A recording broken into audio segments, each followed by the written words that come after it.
Well, welcome back to another Ollie Guns video. Guns Contractors. Great day for me today. Always a good day when you receive your new machine. My new 8026.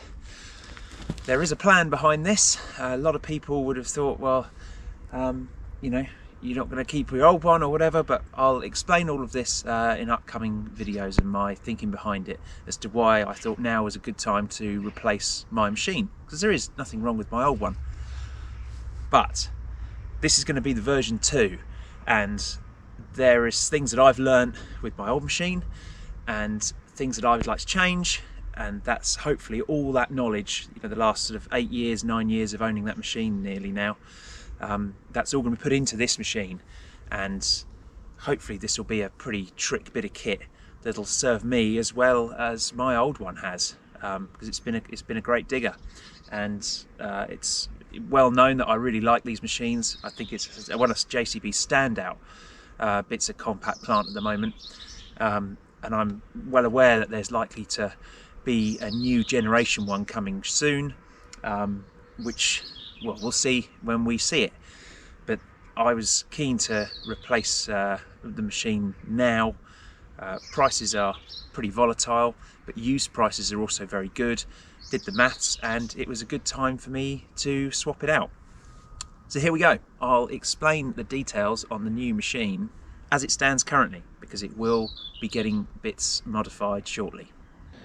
So it's always lovely to have a brand new machine, isn't it? They'll never be any cleaner than they are now. Yeah, love it. As much as we try and keep them tidy, it does go out and it does earn money and do a job in the mud. So I dare say there'll be some paint scratches. I know there are some Instagram users who like to hoover their underframe carriage off, and you probably could do that with mine now, but it ain't going to be like that for long, is it?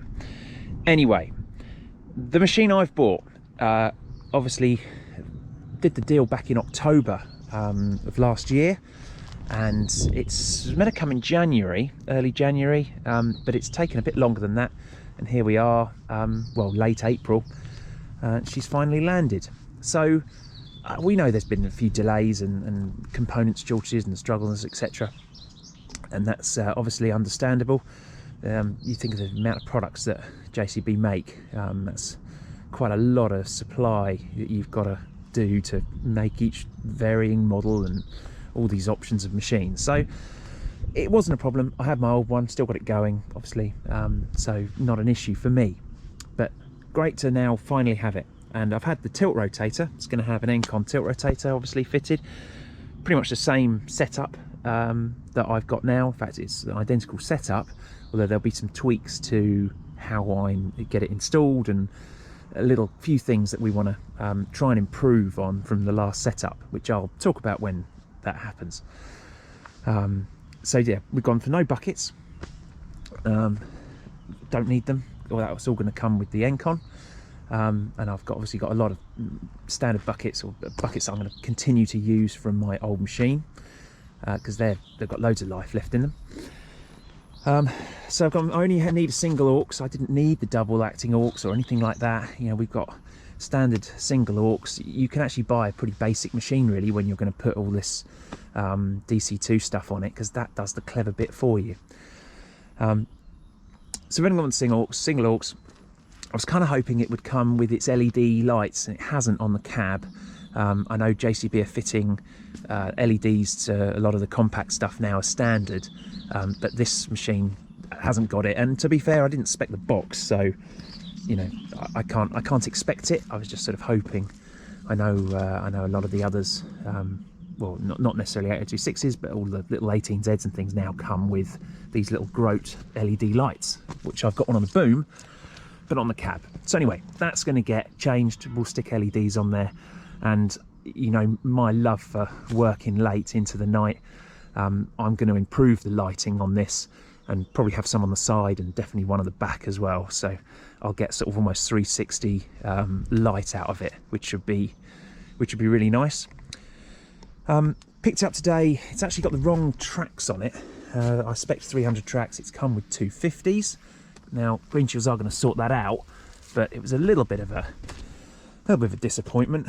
Okay, this machine's going to you know, sit for a little bit until it gets all its mods done before it's released in the wild. But you know, I might have wanted to go and straight away using that. And okay, tracks are tracks. It'll move, it'll dig. It's summer, it's not the worst, but I did find that significantly improved in soft ground and things, really, with the, you know, 50mm wider 300mm tracks that I've got on my other one now. Anyway, they're going to sort that, so that's fair enough. Other little things that have changed on this machine from my my current one, we've got tie down points down on the track frame, which is a good place to have them, and it'll make it slightly more awkward to clear the mud off, but not too bad. And to be honest, for the compromise, you know, for the benefit, I think that's a nice thing. The casting is slightly different on the king post, although the king post itself all looks very, very similar. They've just changed the casting shape slightly for whatever reason. Little small details, really. And then in the cab, I've got a completely different seat to what I've ever seen in an 8026 before. It's quite a nice Grammer seat suspension, which I didn't get my old machine with, and I really should have done, to be honest. But anyway, I've then subsequently upgraded that. So this, you know, I solved that problem basically in my old one. This machine, I thought, you know what, we'll tick the box, we'll go with the suspended seat. But as nice a seat it is, it's got, you know, lovely little JCB logo in it and stuff.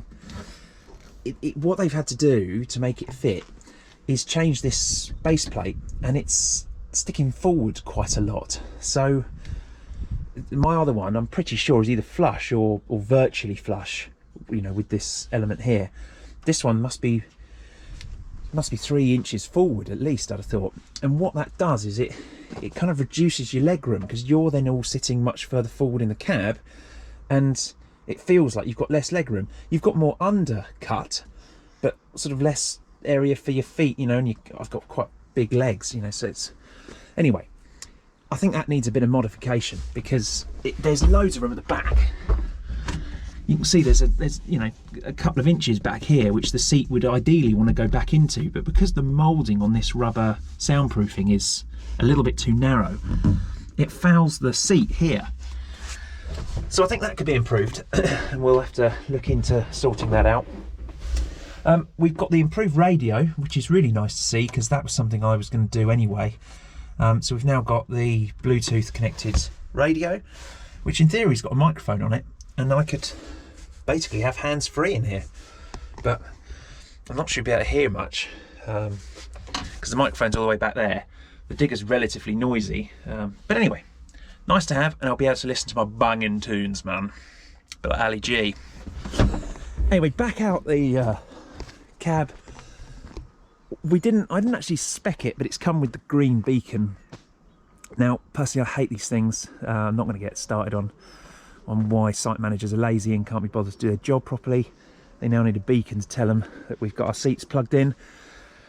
Anyway, it's got it.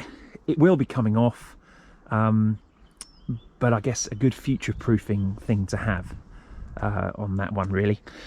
And the other thing, safety-wise, it's come with is the full mirror kit. So I always did have a mirror on that side, and now I've got one over here. And the mirrors are slightly better than my old ones, so that's quite nice, to be honest. The old mirror was, well, it works as a mirror, but anyway, these ones are better quality. And I've just bent this one out the way a bit. It's obviously swivels here, because again, when you have it here, it's in the way of the door, and I just don't know, no manufacturers get this right. I just don't know where you could put it where it wouldn't be in the way, because it sort of is in the way wherever you put it there. And if you have it like I've got it there, you have to look slightly to see it, because the A pillar gets slightly in the way. But anyway, small details really, and I don't really need the full mirror kit. The great thing with this machine is you can see very good out the, you know, when you're sat in the cab. And you really just don't need the mirror. It's nice to have one.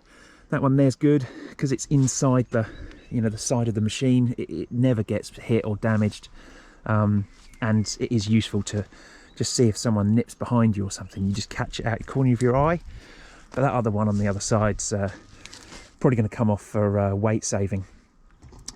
Anyway, otherwise, not really much to say. She's a pretty standard 8026. There's quite a lot of mods planned for this machine that I would like to do. Small little changes, things I've learned over the years that I'd like to change, and I'll be doing a video on those and keeping you updated with my thoughts when we get around to doing it. But for now, this is the new machine. If it can serve me as well as the old one did, maybe get 10 years out of this one, who knows. Cracking machine, these 8026s. So yeah, I look forward to many happy hours, and hopefully not any breakdowns. The 18Z's been very good for me, so I've got hopes that this one will be too. Get the track sorted, a couple of small chips on the paint, and yeah, she'll be good to go and start getting modified. Anyway, thanks for watching. That's my theory, and yeah, we'll be getting this girl probably early summer out into the wild and digging holes. Thanks for watching.